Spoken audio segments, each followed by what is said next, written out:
নমস্কার, আমি সৌগত তন্ত্রজ্যোতিষ মাজালে আপনাদেরকে স্বাগত। অনেকেই আমাকে ফোন করে হোয়াটসঅ্যাপ করে বলছে যে শত্রুর জ্বালায় নাজেহাল হয়ে যাচ্ছি, শত্রুরা আমাদের বারবার ক্ষতি করছে, আমরা কিছু করছি না, তবুও শত্রু পিছনে সর্বদা লেগে আছে, শত্রু বারবার ক্ষতি করছে, এমনকি সর্বদা পিছনে লেগে থাকছে এবং অশান্তি করছে এবং হুমকি দিচ্ছে, মারামারি গালাগালি বিভিন্ন রকম শত্রুর জন্য। তো এমন কিছু বিদ্যা দিন যাতে শত্রুকে দমন করতে পারি বা শত্রুকে নাশ করতে পারি। যদি শত্রু আমাদের ক্ষতি করে তাহলে শত্রু নাশ হবে বা শত্রু দমন হবে। তো আজকের এমনই একটি আমি শক্তিশালী যন্ত্রের মাধ্যমে শত্রু দমনের প্রয়োগ আপনাদেরকে শেয়ার করব, যে প্রয়োগটি করলে আপনার শত্রু সর্বদা আপনার কাছে দমন হয়ে থাকবে, নত হবে। এটা 3 দিন কাজটা করতে হয়। 3 দিন করলে 3 দিনের মধ্যেই বুঝতে পারবেন যে শত্রু কেমন, শত্রুর হালটা হচ্ছে এবং শত্রু দমন হবে এবং শত্রু নাশ হবে। আপনার পিছনে লাগা ছেড়ে দেবে এবং আপনারা যে শত্রুর ওপরে প্রয়োগ করবেন সেই শত্রু অবশ্যই সর্বদিক থেকে তার ডাউন হবে। তো যদি ভিডিওটি উপকৃত মনে হয় একটি লাইক করবেন, যারা নতুন দেখছেন চ্যানেলটিকে সাবস্ক্রাইব করবেন, বেশি বেশি করে শেয়ার করবেন। তবে কোনো ভালো মানুষের, যে আপনাদের কোনো ক্ষতি করেনি, ভালো মানুষ ভাবছেন যে তাকে কোনো ক্ষতি করব, ঠিক আছে, তাহলে কিন্তু সেই বিষয়ে আমি অনুমতি দেবো না। যারা ভালো মানুষ, ভালোভাবে চলে, কারোর ক্ষতি করে না, তাদেরকে এই ক্রিয়াটা করে তাদেরকে কোনো ক্ষতি করবে না, তাহলে সেটা পাপ হবে এবং তার উপরে কাজ করবে না। যারা আপনাদের প্রকৃত শত্রুতা করছে, বারবার সমস্যায় ফেলছে, তাদের ওপর এই প্রয়োগটি করবেন। দেখে নিন, এখানে একটি যন্ত্র আছে, যন্ত্রটি দেখে নিন, দরকার পড়ে স্ক্রিনশট তুলে নেবেন এই যন্ত্রটি। এবারে আমি এখানে দুটো নিয়ম আছে, দুটো নিয়মের মধ্যে যে নিয়মটি বলবো সেই নিয়মটি করবেন। দেখুন, প্রথম নিয়ম হচ্ছে যন্ত্রটি লিখে নিমের পাতায় রেখে শত্রুর বাসস্থানে রাখতে হবে, নামও লিখতে হবে। তো এই প্রয়োগটি যদি মন চায় করতে পারেন, না হলে আমি যে দ্বিতীয় প্রয়োগটি বলছি এইটা অবশ্যই করে করবেন। বলছি কি যে আবার এই যন্ত্রটি বাতি বানিয়ে জ্বালালে একই ফল হবে।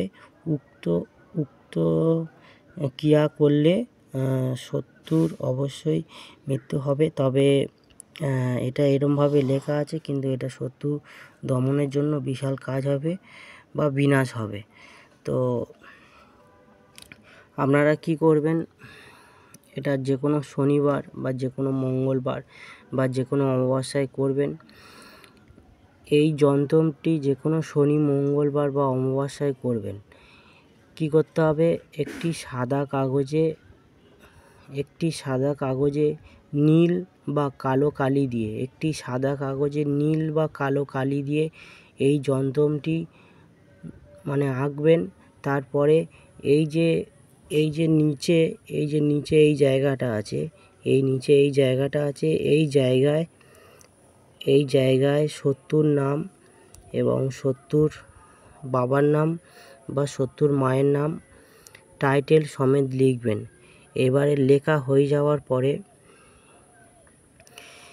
শত্রুর নাম, শত্রুর বাবার নাম বা শত্রুর নাম, শত্রুর মায়ের নাম লিখবেন। লেখা হয়ে গেলে এই যে কাগজে লেখা হলো, এই কাগজটি আপনারা পাক দিয়ে একটি সলতে মতন তৈরি করবেন। করে তার আগে যখন এখানে শত্রুর নাম এবং শত্রুর মায়ের নাম বা বাবার নাম লেখা হচ্ছে, যন্ত্রের ওপরে ভালো করে সরিষার তেল লাগিয়ে নেবেন। যন্ত্রের ওপরে নামসহ সরিষার তেল ভালো করে মাখিয়ে নেবেন। তারপরে ওটাকে সলিতার মতন ভাঁজ করে পাকিয়ে একটি প্রদীপের মধ্যে সরিষার তেল দিয়ে আপনারা শত্রুর বাড়ি যেদিকে সেই দিকে উদ্দেশ্য করে এইটা জ্বালাবেন। যদি শনিবার করেন তাহলে শনিবার থেকে পরপর 3 দিন শনি, রবি, সোম করবেন। আর যদি অমাবস্যায় করেন, অমাবস্যা যেদিন পড়ুক তারপরে আরও 2 দিন করবেন। অমাবস্যায় করবেন আরও 2 দিন। মোটামুটি মঙ্গলবার করুন, শনিবার করুন আর অমাবস্যায় করুন, পরপর 3 দিন করতে হবে।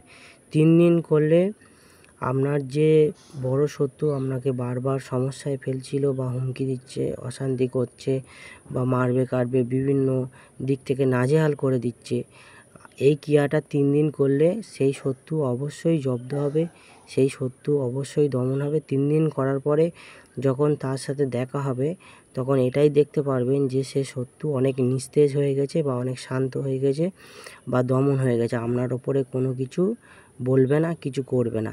এটা এতটাই শক্তিশালী। এটা করে দেখুন, জাস্ট 3 দিন পর পর প্রয়োগ করবেন একই নিয়মে। করার পরে আর না করলেও চলবে। এতে যে শত্রুর উদ্দেশ্যে করবেন সে শত্রু অবশ্যই দমন হবে, বিনাশ হবে। তো এটা খুবই শক্তিশালী। এটি শত্রু দমনের জন্য করতে পারেন, কিন্তু কোনো ভালো মানুষের উদ্দেশ্যে এটা করবেন না। যদি ভিডিওটি উপকৃত মনে হয় একটি লাইক করবেন, যারা নতুন দেখছেন চ্যানেলটিকে সাবস্ক্রাইব করবেন। ভিডিওটি দেখার জন্য আপনাদেরকে অসংখ্য ধন্যবাদ।